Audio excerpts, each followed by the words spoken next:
സേതുട്ടാ, എല്ലാവരുടെയും മുമ്പിൽ വെച്ച് എന്നെ അങ്ങനെ കൊച്ചാക്കണ്ടായിരുന്നു. എന്നെ മാറ്റി നിർത്തി സ്വകാര്യത്തിൽ പറയായിരുന്നില്ലേ സാമ്പാർ മോശമായിരുന്നു എന്ന്? അയ്യേ, ഞാനൊരു തമാശ പറഞ്ഞല്ലേ. ഒന്നുമല്ല, പണ്ടത്തെ ആളൊന്നല്ല ഇപ്പൊ സേതുവേട്ടൻ. പണ്ടൊരു വിഷു ദിവസം സേതുവേട്ടൻ വീട്ടിൽ ഊണ് കഴിക്കാൻ വന്നപ്പോ ഞാനുണ്ടാക്കിയ സാമ്പാറിനെ എന്തുമാത്രം പുകഴ്ത്തിയിരുന്നു. ഓർമ്മയുണ്ടാവില്ല, ഞാനൊന്നും മറക്കാൻ ശീലിച്ചിട്ടില്ല. പിന്നീട് എഴുതിയ കത്തിലും സാമ്പാറിനെ അഭിനന്ദിച്ച് എഴുതിയിരുന്നു. കത്തില് സാമ്പാറിനെ പറ്റി എഴുതാ? വാ, കാണിച്ചു തരാം. വേടാ,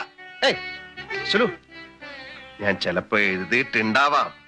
എഴുത്ത് മുഴുവൻ എടുത്തു വെച്ചിട്ടുണ്ടല്ലേ? എല്ലാം ഉണ്ട്.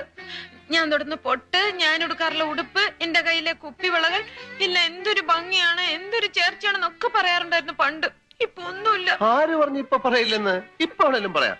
ആഹാ, എന്ത് നല്ല പൊട്ട്, എന്ത് നല്ല സാരി, എന്ത് നല്ല വളകൾ, ഇതെല്ലാം എന്തൊരു ഭംഗി, എന്തൊരു ചേർച്ച. മതി, ഇതിന് പേര് പരിഹാസം.